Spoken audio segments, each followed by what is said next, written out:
good. I'm only having a little issues with my prostate. That's about it. Oh, okay. But I'm scheduled to go see a urologist already. So you know. Okay, that's good. You're taking care of yourself. Well, I try. I try the best way we can. You know. I know it's never fun going to the doctor, but at least it's Yeah. over with for like a little while. Yeah. And I was gonna tell you last night. I was Uh-huh. asking. I think my daughter has you as a friend on Facebook. Oh, which one's your Mo- daughter? Monique Story. Monique Story. Oh, okay. I must have added her because I kept seeing recommended people Yeah. in my, and I don't really use Facebook, and I said this person looks like a family member. Let me add this. Well, she's the one that's married to the guy who's with the Astros. Oh, okay. I have to go look Yeah. to see what we look like. So then my daughter-in-law was sitting there too, and she's like, "Oh, who is it? Let me see if I have her, because my daughter-in-law, ella es americana, and she see, anytime she sees somebody either Cabrera or related to a Cabrera, she'll right away request, to be friends. So they say, "Oh, let me look her up." They say, "I don't have her. Let me request, see if she wants to be my friend." And so I know she looked you up, and then she clicked it. So she's like, "Let me see if she responds." But her name is Ashley Cabrera. Ashley, let But me go on Facebook right now and approve these friend requests. but I think in the Cabrera family, there's quite a few. There's a couple of Ashley Cabreras. Mhm. Look at that. Is her husband Bolillo? No, that's my younger boy. Oh, Or okay, my okay. daughter Monique Story. Her husband is Bolillo. Oh, like my baby. My 3-year-old So is my too. younger boy that's married to Ashley, ella es Bolilla. Oh, okay. All of our kids probably look alike. I bet it's so funny. Yeah. So Ashley is married to my younger boy. His name's Jose Cabrera. Jose Cabrera. And then my older boy, que se llama, I think I told you his name, el nombre de él, it is Charlie. He married a Dominican. So all my kids married, different, and then my oldest daughter, her name is Jessica Abanante, but she married an Italian guy. Mhm. So those are my kids. Oh, okay. Yeah, I was looking up the Cabrera last name, and I traced it back to an island. You know how Hawaii is a set of islands? Like it's a. Yeah. Okay, so Cabrera Island is one of 3 islands, and it's now only inhabited by 20 residents. And it was Oh. originally, Cabrera translates to like goats, which is so funny to me. And the Romans, I guess they killed everybody, they enslaved everybody, and then they put a bunch of goats on the island so the goats could repopulate. But the goats Oh, ended wow. up eating everything, and then they all died. But it's funny. Wow, I never And, heard that one. yes, and it's at the time it was owned by Spain, Yeah. but now they're owned by Italy. And then I tracked down our Native American ancestry, and I compared some Mexican maps to some American maps and different maps over different time periods where I could get my hands on. Yeah. And I found that we are part of the I suspect, I'm gonna confirm it, I'm still hoping, the Powhatan tribe. Okay. And they're known for making wine and bread. And they were around the 20s, a lot of them, they were fierce warriors. They were the reason they were the reason why Texas stopped where it is, because Oh, the people colonizing and fighting for that territory were so tired of fighting our people. They were so wow. tired because we wouldn't die. Wow. And so eventually, I suspect it's suspected that part of the tribe was enslaved into a silver mine, because that was another one of their strongholds was silver mining. And since they Yeah. were the only ones who knew how to silver mine, I believe it was in the 20s. I can't give you exact dates just now, but Yeah. the some of them were let go, some of them escaped. So I want to find out where those missing pieces are at some point. I'm hoping when I talk to other people, the pieces will come together. Yeah. Yes. Wow. So you're getting Yes. in pretty deep. Yes, I'm gonna find our land. And now, uh, this is what Tia Divina had told me, and I don't know if I mentioned it to you yesterday, but she said that she was going to try and get somebody from each family, you know, like she said with you. She said, Mhm. I want you to be in charge of going around and getting all your brother and sister's information, and then they kind of have to get their kids' information. Mhm. And that way we can, put it down either on a piece of paper or whatever, and have kind of like a directory, where all our, from our uncles to their sons and that way we have everybody's name, everybody's information. Yes, And I I know was we tried to do that quite a few uh-huh. years ago, but it was just some families were cooperating, some weren't, and we need to do this before we keep losing any more, tios and tias, like right now, the on our, the tias, la tia Divina is the only one that's left, Yes. from the brother and sisters, the Rosalio y Adela, which is our grandparents, So, I think it's important that we all do that, we all try and put a big effort into it and try to do that. Of course. And I'm gonna be here. I'm gonna get as much information as I can. I actually have my daughter's grandmother on her white side. She actually compiled. I was very inspired by how she's 80 something years old, and she teaches people how to make websites, and she made a website for her family. And Oh, wow. I'm gonna meet with her for Thanksgiving and ask her for more information on how to create this website. I also have a cousin that owns his own not a Cabrera relative, but just a relative of mine. I'm thinking Yeah. of collaborating with him after I see his work, because I might not like his work. I want it to be very simplified.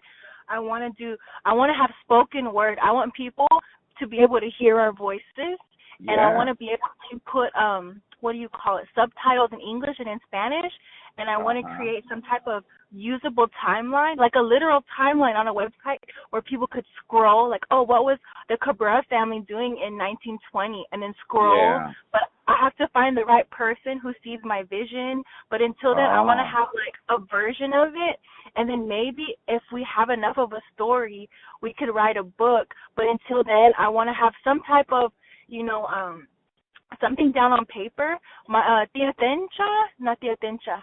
I think it's Tencha, but she has yeah. a daughter named Pammy, Yeah. and Pammy has said that the Cabres have a coat of arms, and she lives about a couple cities in away from me, and we see her like maybe once a month. So I'm Okay. hoping to interview her as well, and then I'm gonna get what I can together. So I'm really excited too. Wow. That's going to be interesting. Because Yeah, we because I got, I know. mean, the Cabreras are all over. I Mhm. mean, they're scattered all over, and I always say this, like every year I go to San Antonio for some music awards over there. I'm always part of it, and I get invited and this and that, and so there's been times when I'm just walking over there and I run into a cousin or something, a second cousin, and we run into each other. Hey, what are you doing here,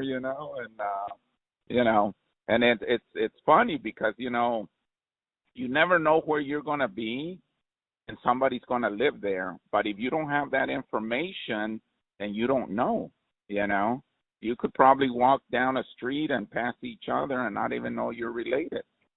Absolutely. Yes. I fear that too. I told my mom, I'm going to talk to Tio Rosalio this morning, and I'm waiting. Yes. But okay. I don't know. I mean, it's going to be, it's going to be a challenge, but at the end, I think it's all going to be worth it,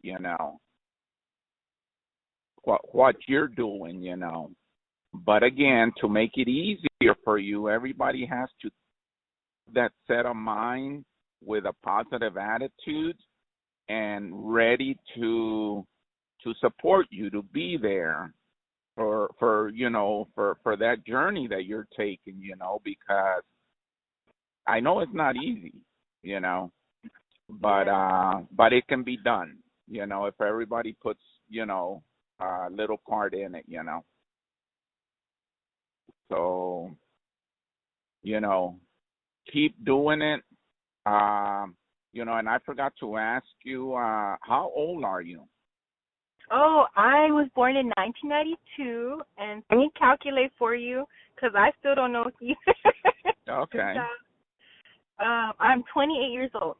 Okay, that's good. Yeah. And now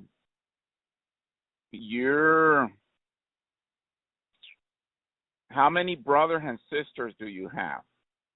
I have 3 siblings, and in total we're 4. Yes. Okay.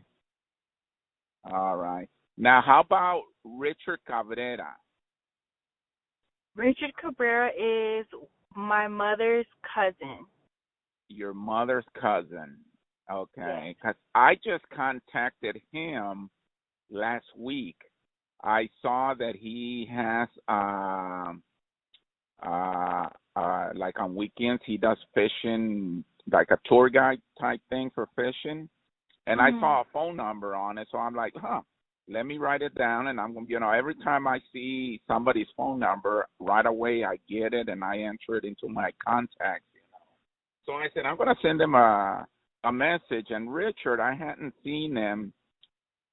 A family reunion. I don't even know how long it's been, but it's been a while when I saw them there. All the Houston family came in, and I met him. I mean, I knew of him, but we hadn't seen each other since we were young, So I reached out to him and sent him a text message. And just said, hey, Richard, this is your long lost cousin, I don't know if you remember me and blah, blah, blah.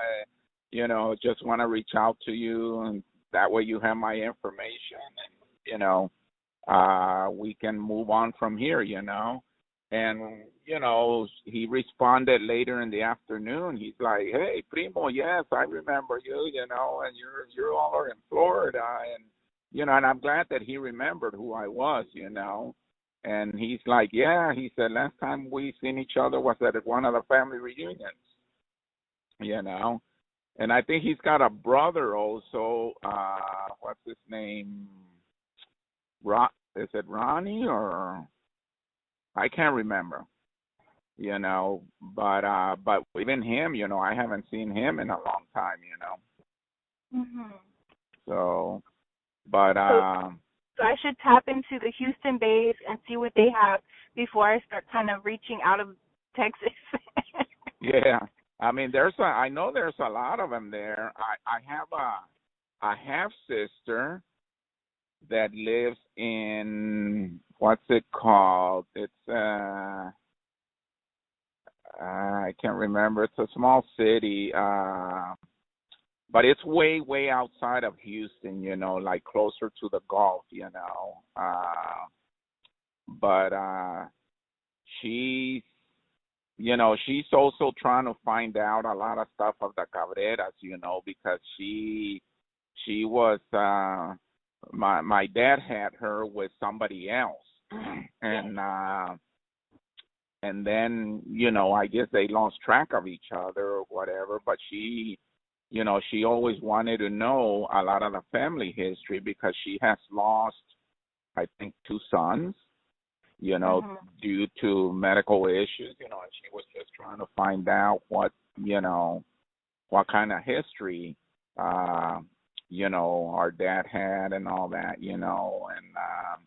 and my dad always recognized her, but us growing up, we never knew that. We never knew that we had another sister, So we accepted her, except one of my sisters. Even my mom accepted her, because my mom kind of like me, she's real down to earth. And she said, she would say, mijo, ella no tiene la culpa, there's no reason for anybody to look at her like if she did something wrong, she's just the daughter, and but I had one of my sisters who wouldn't accept her when she decided to come out here and visit us so we could meet her. Only one of my sisters did not come out to see her, And it was like, well, that's your choice. We're not going to get into that. You deal with it the best way you can, but you're going to miss out because all our brothers and sisters are going to be there except you, You're going to be like a missing puzzle. But that's just the way she was. And then, all of a sudden she passed away, And even my younger brother, and here's the deal that in our family, the Cabrera family, there's a lot of Tomases, Manuel, a few Rosalíos, and I would turn around and ask my mom, how did we get all those names? Why were they duplicated? Like our cousin Tere, she's got a brother que se llama Charlie. She's got a brother que se llama Meme or Manuel. I have a brother named Manuel. And so anyway, I questioned my mom before she passed away, and I said, Mom, how did you come up with all these names, And she said, well, mijo, siéntate. And she would always say that, siéntate, because this might take a little while, And she said back in the days when the wives got pregnant and when they were already getting close to where they were going to deliver, or when they delivered, the husbands would sit around and drink beer, and they would pick the names. So they always wanted to keep the family names going, and that's why they named them. And my mom said, us wives, we had no say in it, And I said, oh, okay, it makes sense, But that was the mentality of my dad and his brothers, how they used to do things. They did it as a group, as a whole, as a family of brothers united, So I thought it was like a little interesting, but at the same time, I'm like, okay, were they male chauvinists to where they didn't let the wives, include into, naming their kids, because I would say the moms are the ones that brings us into this world, and they're the ones that are going to nourish us, love us, feed us, and do all that, But, again, my mom would say, no, that's just the way life was back in the days. We never questioned them, we just did it. We followed. I'm like, okay, But there's a lot of history out there And again, I think it's important, and I'm going to start doing it over here. I'm going to go and I'm going to go visit my brothers, and I'm going to try and dig out as much as possible, you know, on history, because my younger brother passed away a year ago with cancer, and my other brother that's older than me, he went to Vietnam. Well, he's going through. They just found out 2 weeks ago that he's got cancer also. So we don't want to wait until they're not here anymore. I want to be able to go and say, hey, can you talk to me about this, and and see what kind of stories they tell us. But I know my oldest brother is the one that has the most. Well, I take it a little back. My oldest brother and my cousin that lives over here, Hilito, which he is the son of La Tia Bebe. La Tia Bebe was one of the sisters of, the Cabrera. So he also knows a lot of history, but because he's going through his deal right now where he had a light stroke, I called him last night, but he didn't answer, so I figured maybe he would call me today, and see if he's already home, and that's the other phone number that I want to be able to get you to where you can reach out to him. And I'm telling you, he's willing. He even has pictures. He's got newspapers. He's got so much history there. But again, he has it in a room, and we need to get to it. We need to find out, all about it, and then get it in your hands. That way it's gonna make your job easier. Yeah, so I can upload everything and scan the originals and have it online for everybody to see. And I feel like the more people see what we're doing, that they're going to want to give more. Yeah. And my oldest sister, she also has some stuff, but she's one that she married at a young age, and then they took her to California, and really didn't come back till way years later, and now she's over here in Florida with us. But she also has a lot of stuff, but she's the type that she'll hog pictures and stuff like that, and she don't want to show them to nobody, Every once in a while, she'll let one go, and take a picture, and I'm like, Lupe, you gotta share this with everybody, I say, you just can't keep it put away somewhere in a box, because they're just going to get destroyed in there, because you get those little bugs that live in cardboard and all that, and they'll eat them. They'll start eating that stuff little by little. I'm trying to think of ways where I can scan things like I bought a portable like a phone stand, so I can record the people in person. I downloaded recording services on my phone, so I can do, COVID approved distance,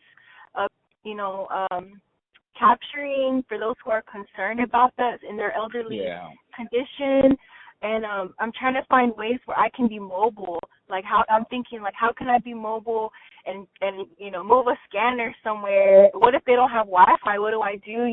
I'm trying to think of okay, well, maybe I can find a place nearby, scan the pictures, and then bring them back to whoever, or they can come with me, watch me scan it, so they see how I'm handling their property and give it back.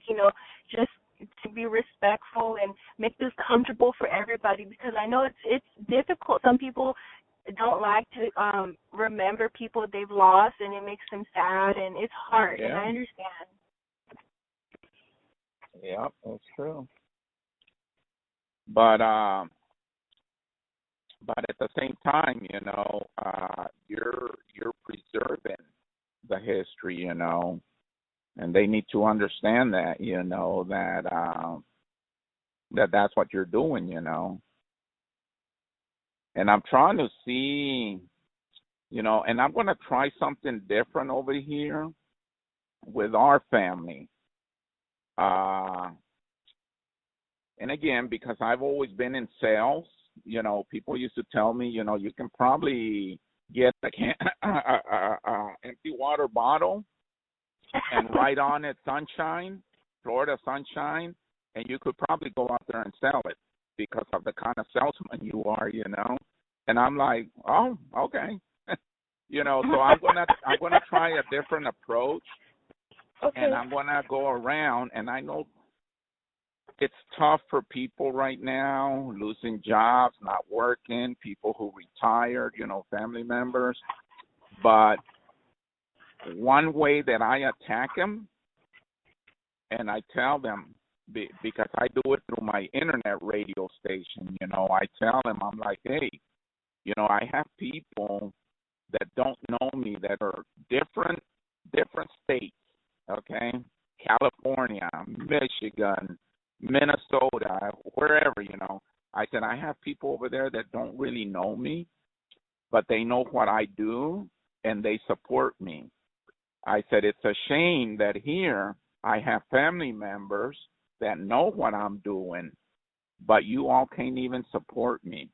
You all can't even share my radio station, whether if it's on Facebook or, I say, you all don't even do that. I have to come over and ask you to do it, and you share it one time, but then it ends there. You don't follow up on it. You don't, I said, and to me, that's a shame because I would feel and I would think that family would support family, but obviously it don't work that way, Or if I would go visit where my mom used to live, my brother, the one that passed away, his wife, and you have to understand that a lot of the older Cabrera family, they listen to Tejano music, which is what our grandfather used to listen to, our uncles used to listen to. My uncle Terry's dad, he used to have a ballroom where they used to bring in a lot of that music. My dad used to be partners with him. My dad also owned a bar where they used to bring in all that music. So we still support all that music. And the reason that I got into it was because of my uncle. I always admire the behind the scenes of different stuff like that, Which And uncle? our uncle Carlos. Oh, okay. Okay, that's he's the last one that used to run the bakery, of the brothers. And he has some history. He got nominated a few years ago and was entered into the Tejano Roots Museum as being one of the biggest promoters of Tejano music back in the days. And I think I have a newspaper clipping of that, but I know their family has it because they had to go to it. And, so there's a lot of stuff like that, We have a cousin in Dallas by the name of Robert Gutierrez, who he started a Tejano band back in the day, and they became pretty famous, His brother owns a recording studio in Corpus Christi, Roland Gutierrez, that is very successful. And he's done recordings for a lot of famous international Latin artists. And, he does stuff for Disney World, the Disney Channel. Kids, he produces music for them and all that. I mean, there's a lot that needs to be documented, And I want to cry. I'm so excited. So and again, I think I'm bouncing all over, but I'm just trying to touch a little bit of this, a little bit of that, and hold on one second. I'm gonna crank up my truck, so I don't think I'm gonna lose you, but just give me 1 second. No, you're still good. Hold on.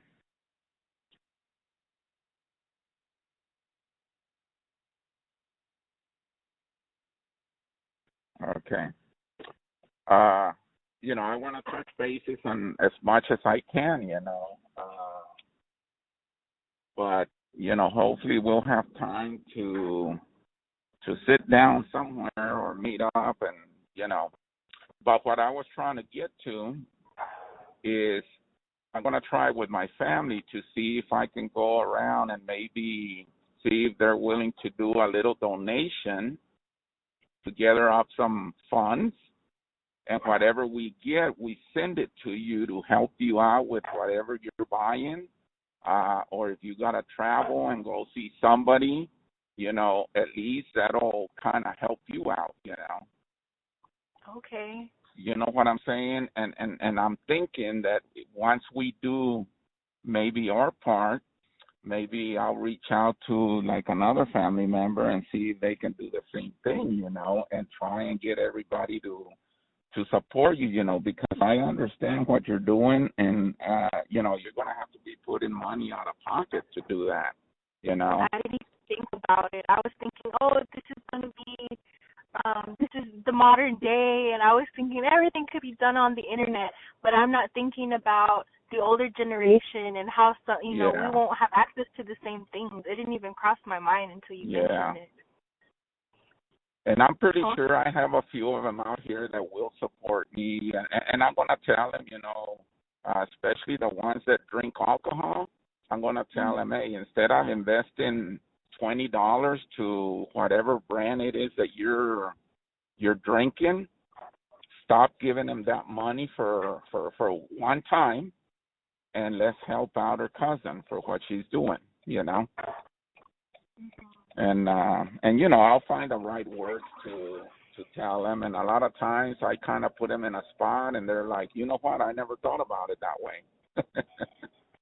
So.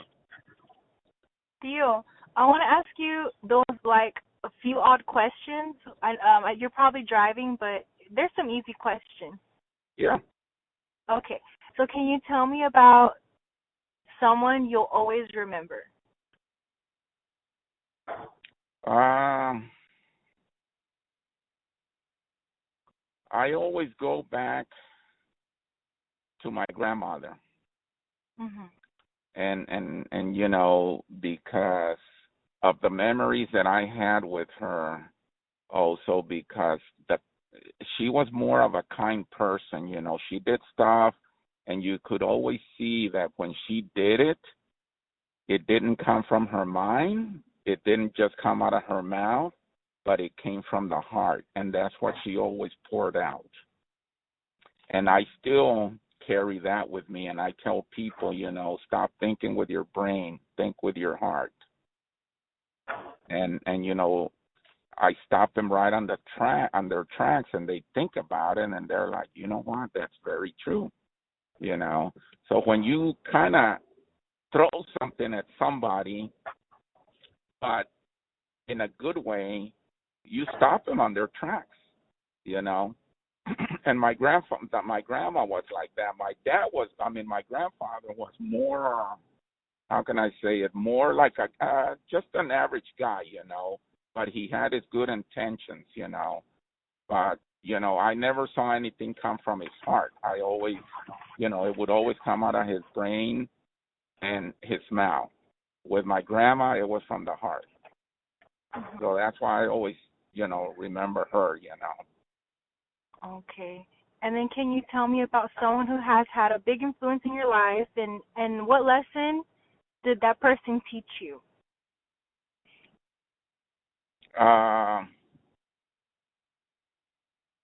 I think I told you that one last night about my grandfather. You did. Okay, we'll skip that question. What do you feel most grateful for in your life? My mom. My mom, because she never had an education. She never learned how to drive. But yet she was always there for us, no matter what, And I didn't think about that till later on in life, when one day I'm sitting down there, I would go visit her, and I said, Mom, you never learned how to drive. And she said, no. She said, because your dad told me that I didn't have to drive because she was like a princess. Everybody was going to take her places.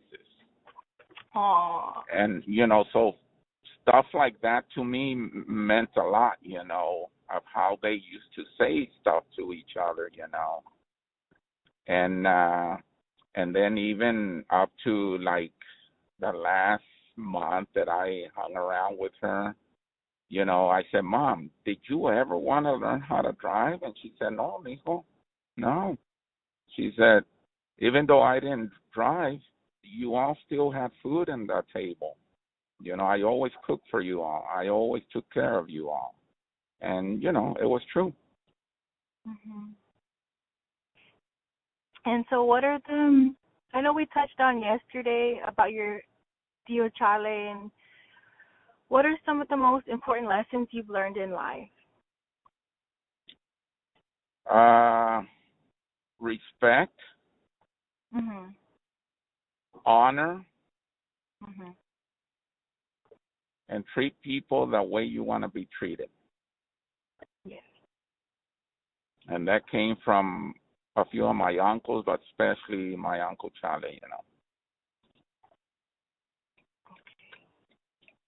Okay. Okay. And can you remember a time when you felt most alone?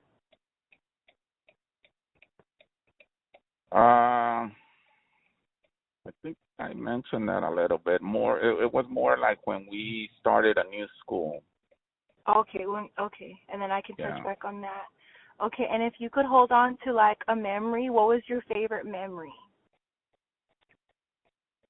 Favorite memory was the one that my grandfather said about, treating with women with respect, treat them like princesses because they're the reason that we're here. And nowadays nobody thinks about that stuff. Yes. Do you have any regrets? No, not really. No. Okay, that's good. Okay, and how would you like to be remembered? I would like to be remembered as the giving person that I am because I give without expecting anything back. I put in a lot of effort into the stuff that I believe in, and I do it without, again, same thing, without getting anything in return. In other words, I don't want to be recognized on a pedestal, I just, a down-to-earth guy. Okay, and for future generations of your family that are going to be listening, years from now, is there any wisdom you'd want to pass on to them? Like, what do you want them to know? The only thing that I can say is never lose where you came from. Mhm. Okay. Let's see. And can you tell me like a story your parents used to tell you that you remember? Uh, the stories that we used to hear from my parents were always stories about how the family would always support each other Okay. around the bakery. Mm. It was a big family effort, from the uncles to the aunts, uh, and that's again where everybody had a part to do that, because again, my grandfather used to say, this business has a lot of moving parts, and if there's one moving part missing, it's not going to operate. Mhm. Okay. And can you tell me how your parents met? That I don't know. I'm still trying to find that out from my brother, but I Okay. will find out. Okay. Let's see. Can you tell me what Well, I think you already kind of touched on what your parents were like. It sounds like your mother was very aware and she saw the whole picture, and your dad kind of worried about the logistics of things. Yeah. Yeah, pretty much. Okay. And what were your grandparents like? Like, what was your vision of them, and how would you like them to be remembered? My grandparents, uh, how how they started uh, a business with Mhm. very little money. Okay.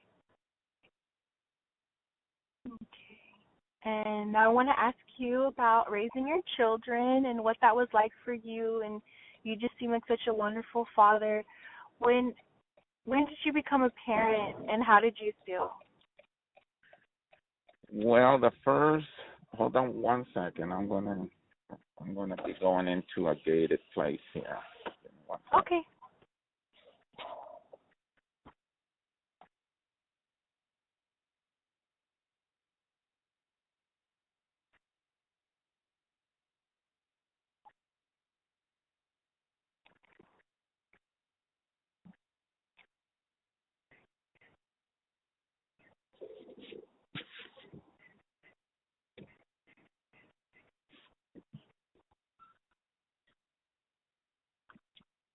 Okay. What was the question again? Um, when did you first find out that you'd be a parent, and how did you feel? Uh,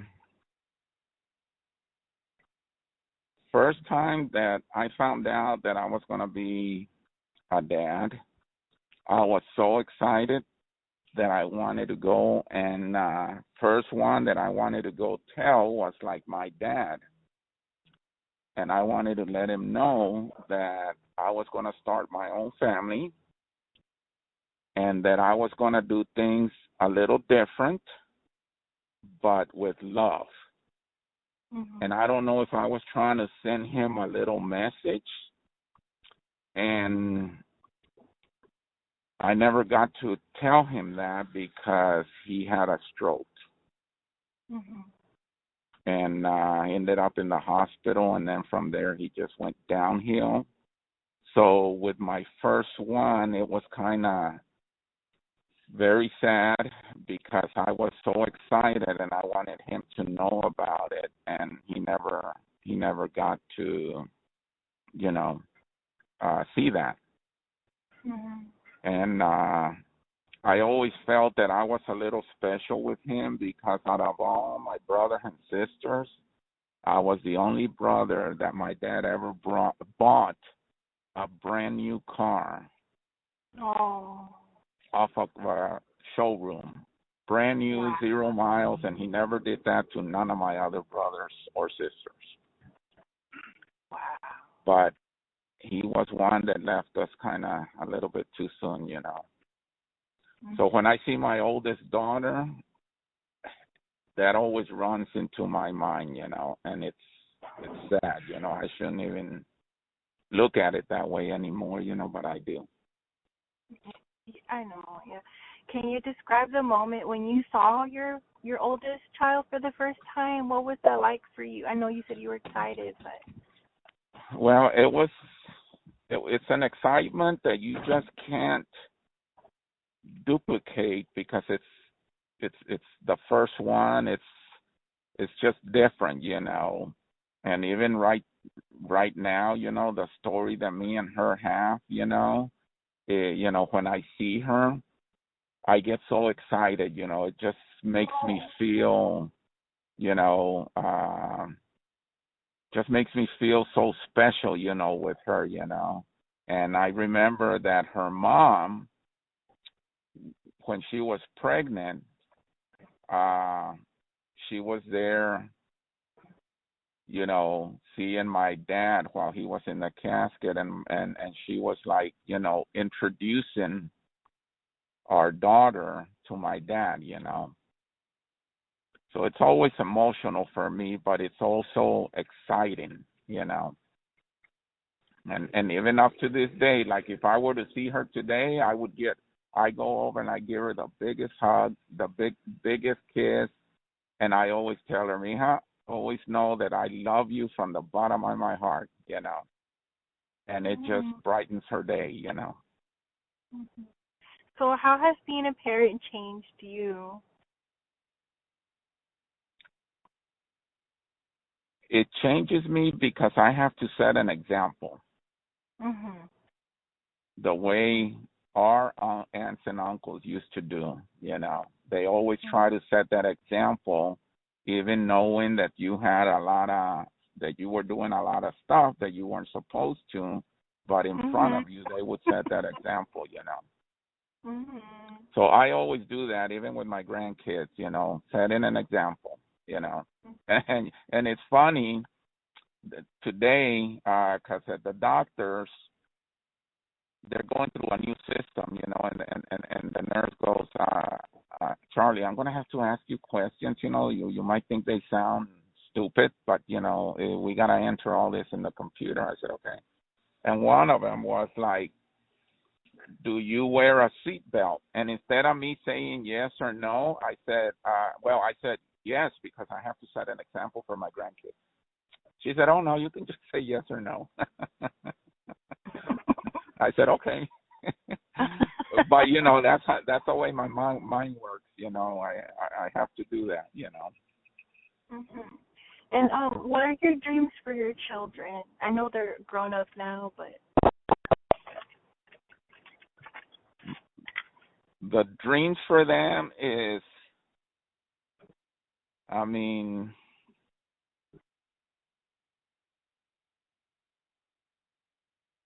for them to always be happy as a family,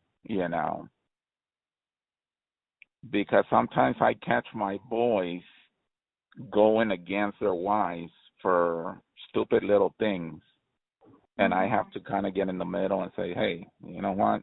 This is not worth it. Just do it. Follow through it and go at it together. Mhm. Or if I see them through an argument and I tell them, I stop them, and again, I'm trying to set the example. I stop them and I say, hey, pause for 1 minute. You all can continue with this argument, but you need to stand a little different. And they're like, what do you mean? I said, instead of standing in front of each other, stand next to each other, because you all are looking at the same problem together. And if you see it that way, it doesn't become confrontational. Mhm. And the one that told me again that was mi tío Charlie, That is some because good advice. Let because me he tell you. used to, being that they had to sell the bread, and this is Mhm. the way he explained it. He said, if you have a countertop, if you have something in front of you, it could be like a wall, a fence, and you're in front of, or you're looking at each other. Sometimes it can be confrontational for any little thing. He said, but when you go and stand next to somebody and look at it from the same view they're looking at it, it's going to be different. It's a different argument. And it's true. I've always applied that from my salesman position, and I would always do that. I would go stand next to each other, and somebody would like look at me and, what are you doing? What are you doing? I'm like, oh no, I'm standing next to you because we're both looking at this book or this whatever it was, but we're doing it together. Mhm. Do you remember when your last child left home for good? Sometimes it takes a while to get out of the nest. What was it like for you? Well, that's going to be this afternoon when it happens. Mhm. My daughter's moving out. My younger daughter, the one that has been with us forever. I mean, when she went to college, she was still close by, so I don't consider that leaving, but she's always been under our roof. And this Mhm. afternoon, I have to go help her move because she's finally moving Oh. out of the house. They bought a house. Oh, they bought her a house. That's great. So I don't know how I'm gonna and even this morning before they went to school, my little granddaughter, her daughter, I'm What's her like, name? my little granddaughter, Your little grandbaby, yeah. Destiny, Daphne. Oh. Destiny.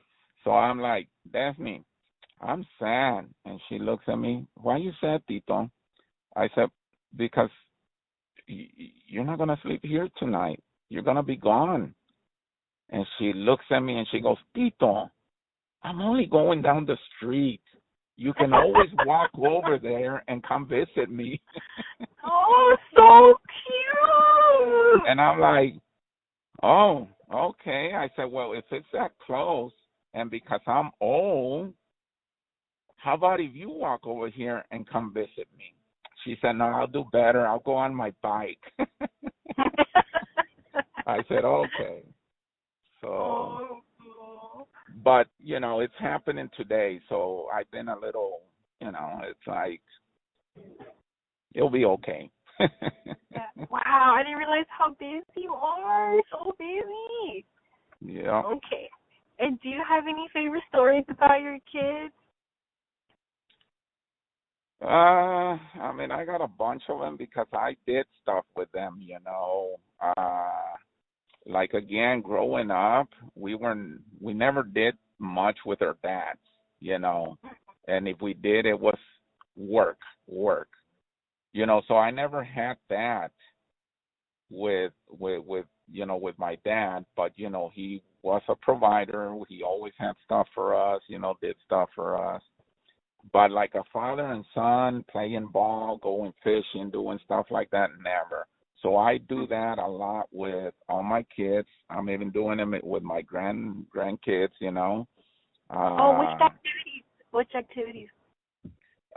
Basically playing baseball and fishing, because my grandkids are kind of like a little divided.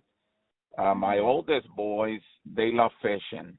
They want everything fishing, He thinks he's a little professional fisherman, So I have to take him to me and my son will go get like a charter fisherman, out at the lake, and they take us out, or I call my little brother and I'll say, hey, because he's got a boat, and I'm like, can we go fishing? I gotta bring Alec, and even my little brother's like, when my grandkid goes, he's like, wow, he's got more stuff than I have, he's got everything that you can think of, but for Christmas or birthday, that's all they want, he wants gift cards from fishing stores,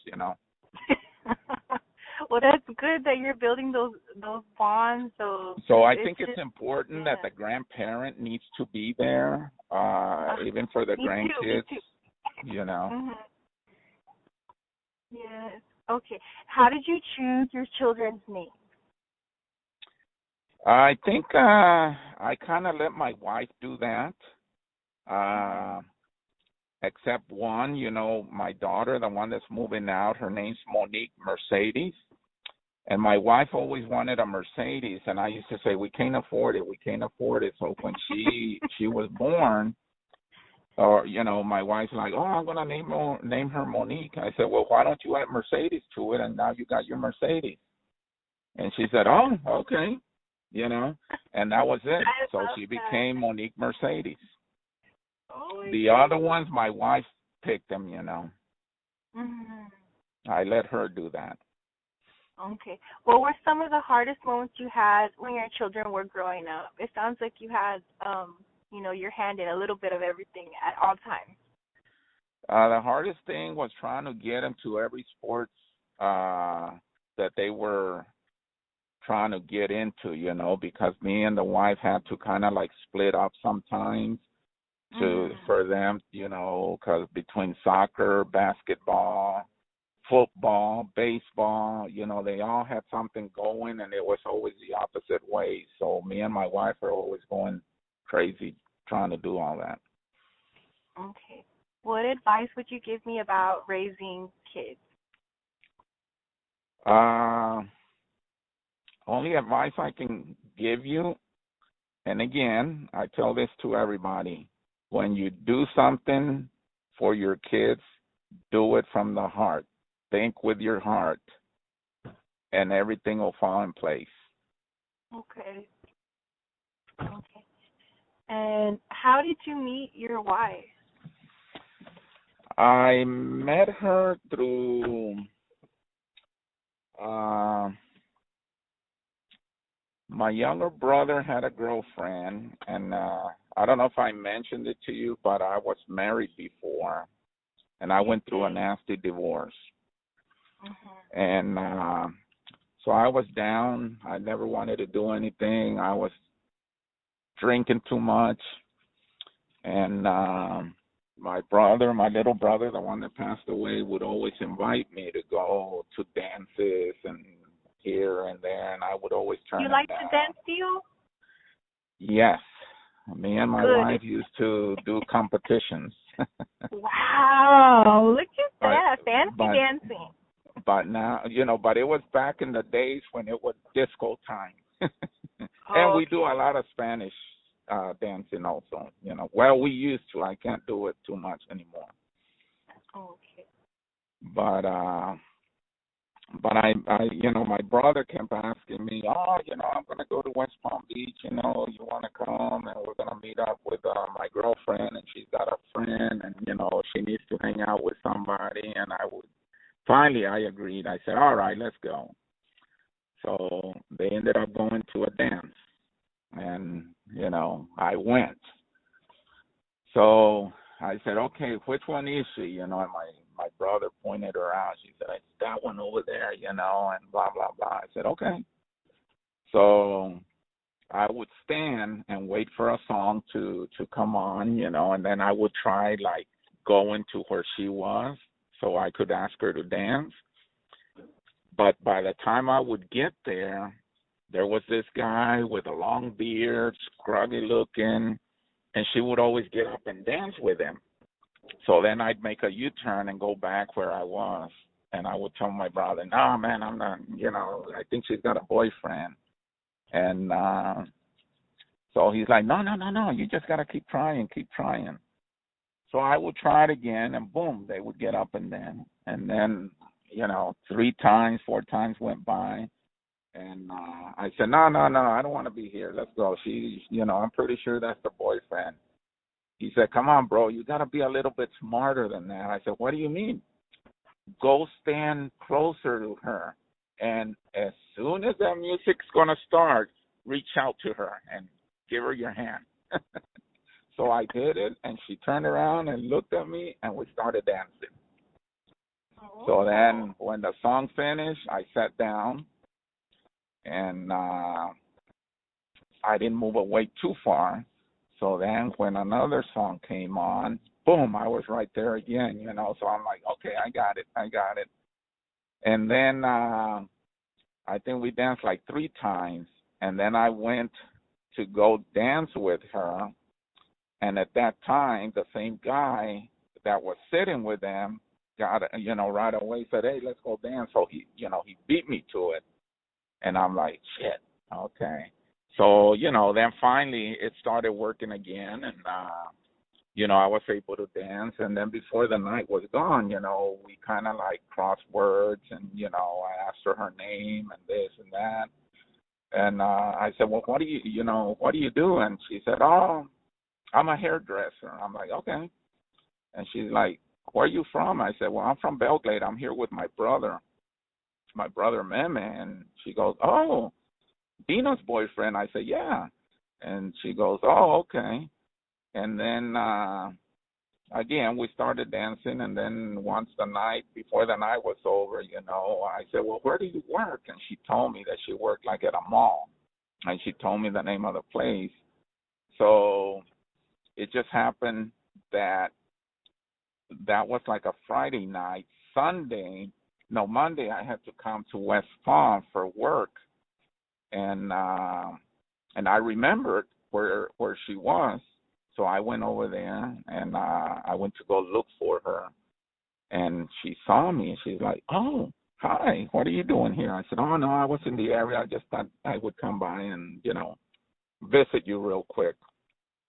So we exchanged phones real quick, and then off I went, and then we started talking, and then things got a little serious, and, I would always say, no, I'm never going to, hook up with another girl or this and that, because of the divorce that I went through. And I had told her that, right away that I was, divorced and all that. She said, oh, okay, no big deal. I said, and I have a daughter. She said, oh, I'd love to meet her, So things started working out pretty good. And, we were boyfriend, girlfriend for about a year and a half. And then we decided that we were going to get married, Oh, I said, but how only, did you know? huh? Sorry. How did you know she was the one? Like you decided, Well, like, I'm gonna because marry this. of what she would tell me, I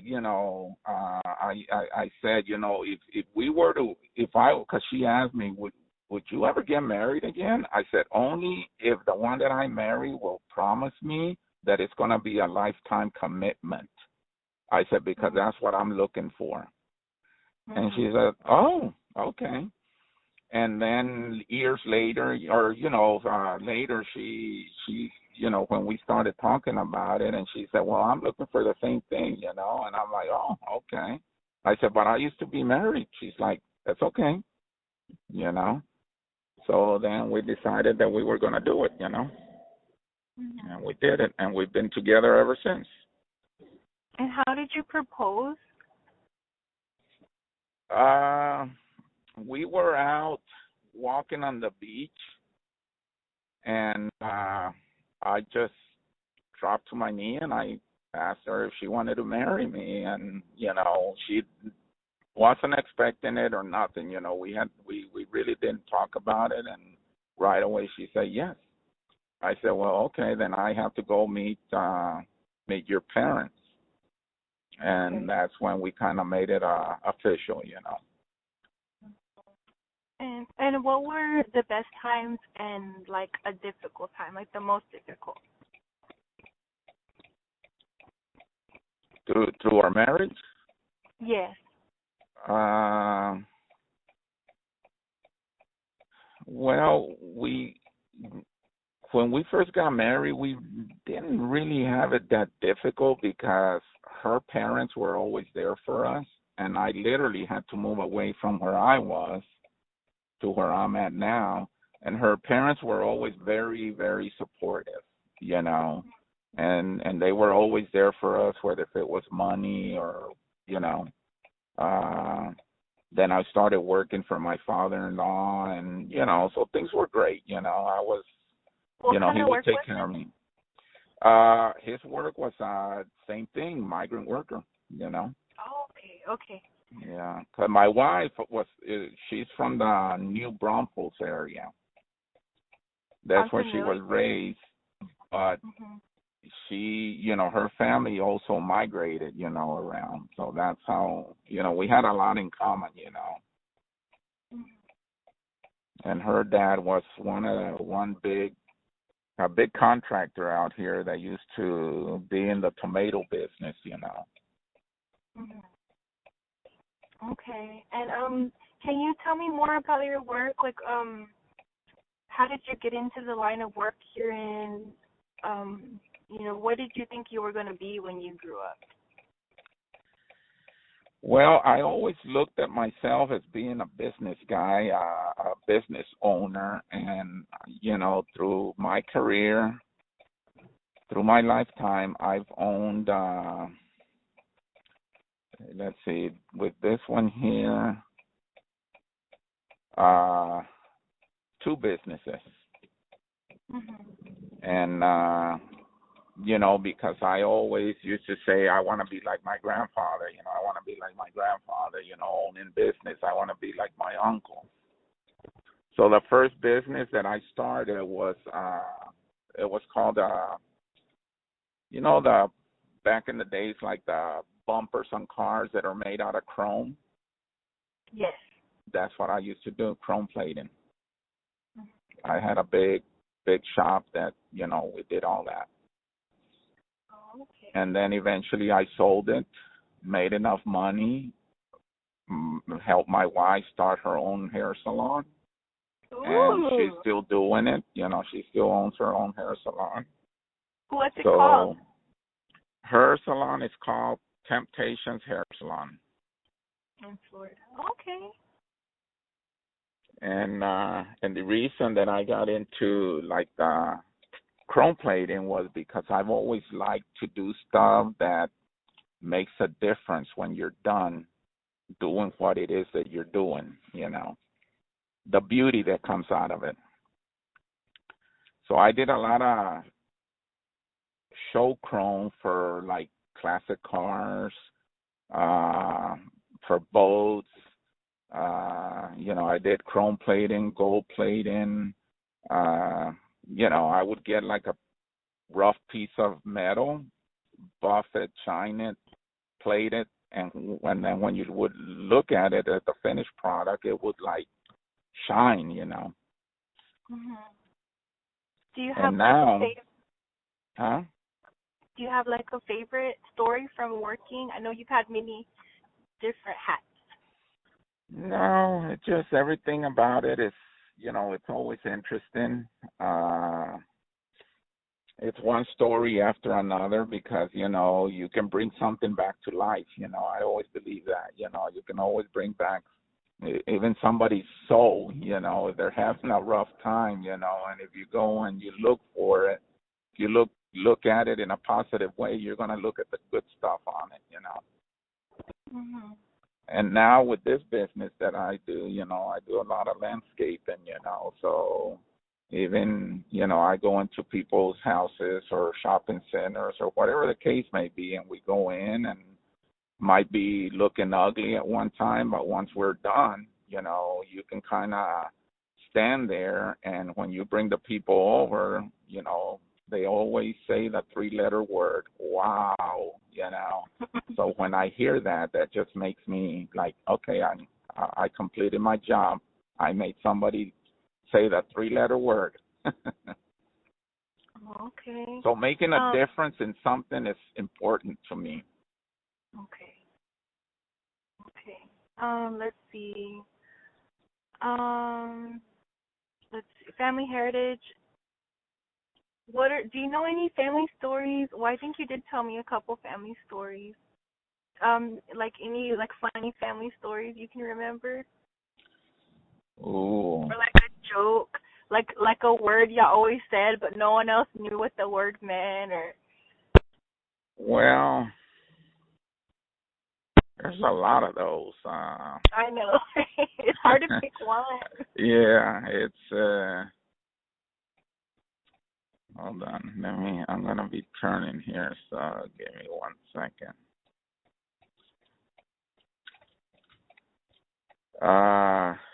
I can't really think of anything right now. Okay. There's just too many. Okay, it's okay. There'll be one. I'm sure it'll come up and you tell Yeah. me. Oh yeah. I'm pretty sure. Okay. I'm gonna ask you a few religious questions, just like four. Can you tell me about your religious beliefs, spiritual beliefs? What's your religion? Just for the record. Well, we grew up Catholics Mhm. because that's all we knew. Mhm. And it wasn't something that I wanted to do.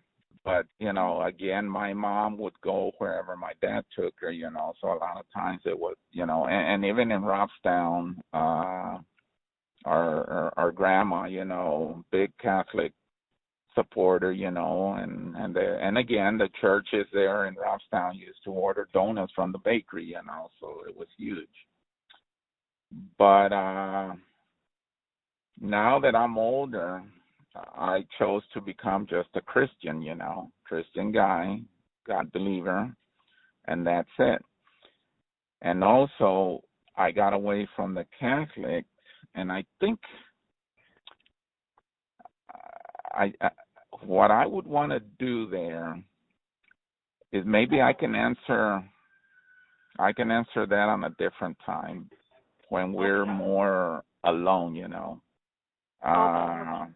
I had some real bad experiences through the Catholic Church, Okay. and I really don't talk about it. I don't, it's difficult for me, but it is what it is, But I'd rather think about it a little more and see how I can,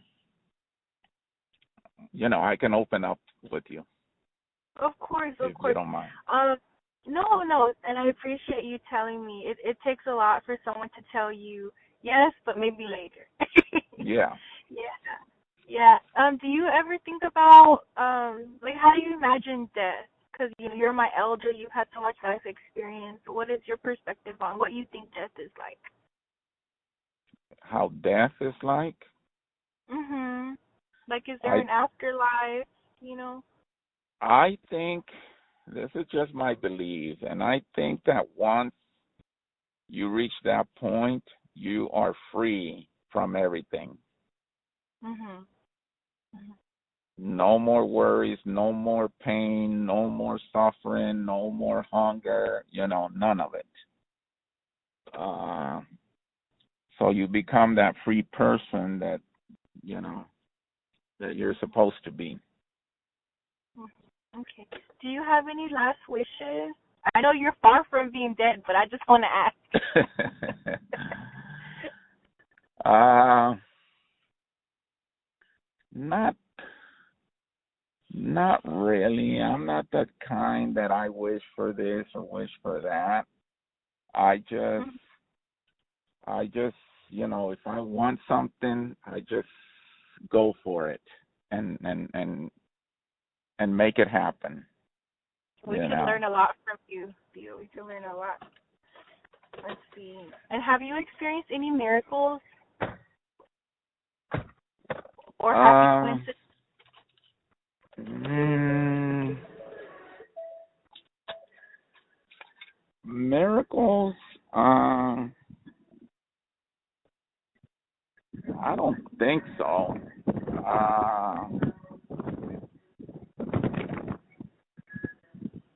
I don't know. That's something else that I would have to kind of like, okay, was it a miracle or not? No, not really. Okay. Okay. And I think I went over everything so far. I didn't really want to touch on school because you kind of told me what you thought about it, and it's done and over with. Can you Yeah. tell me real quick when your birthday is and the names of all your siblings and your mother and father, just real quick? Um,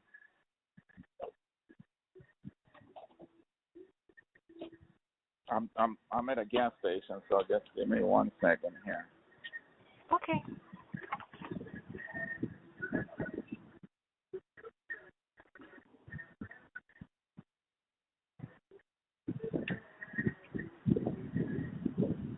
I have to start two gas pumps. That's one.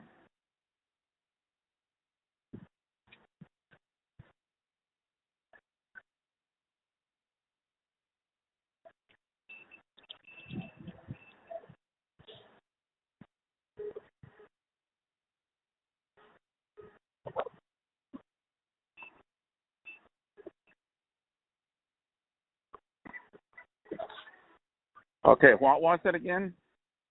Oh, okay, Theo. It Sorry. was when is your birthday? Like your full March birthday? March 1956. Not March. Oh, when's your birthday? My The day? birthday? Yeah, 19. your birthday. Oh, the 19th. Oh, okay. Yeah, March And your 19th. the names of your mother and father, and then all your siblings, so I can just have it on record to like Okay, connect. my mom and dad, their Mhm. name Francisco Cabrera, Mhm. and my mom's name Jesusa Cabrera. Okay. Mhm. And then my siblings, you want me to start from the top or? Yes, please. Okay, the oldest one would be Tomás Cabrera. Mhm. Second one would be Frank Cabrera Jr. Mhm.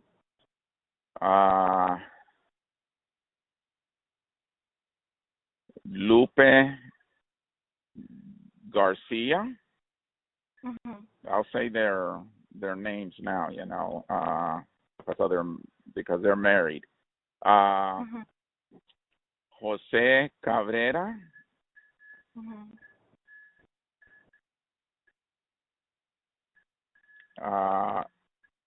Gregorio Cabrera, Mhm. Mary Ruiz, Ruiz, Mhm. San Juana Cabrera, Mhm. then myself, Rosalio Cabrera,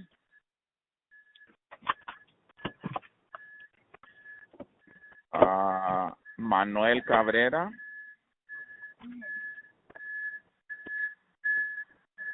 and Rosie Dawson. Okay. Okay. Okay, I think that's all the questions I have for today. Do you have any questions for me? No, not really. But I'll keep you posted if I if I come up with something or hear something new. Then Yeah, it doesn't matter what time of day. You text me and I'll reply. Okay. Yeah. Okay. Thank you so much. I know you're doing so much, and this means so much to me. Okay. And again, the next person that I'm gonna try and get you to where you can talk to is gonna be our cousin, Gil Cabrera. I mean, Gil Rodriguez. He's a Rodriguez because He's of a Rodriguez. Okay. yeah. That's so funny. My sister is dating a Rodriguez, and we joke that if you marry Rodriguez, you're gonna be married back into the Rodriguez family. Yeah. Like my younger sister Rosie, she divorced a Joe and then married a Joe. And I'm like, Rosie, what are you doing? She's like, well, the first Joe, there's a difference. And I said, really? How? And she's like, well, the first one, he was Puerto Rican. The second one, he's a gringo. I'm like, oh, okay. But it's still Joe and Joe. Because that's the name they go by. Made it easy for the family to remember. Yeah. Okay, well, you have a great rest of your day. Okay, we'll talk later, and thanks again for everything Bye. you do. Okay, bye.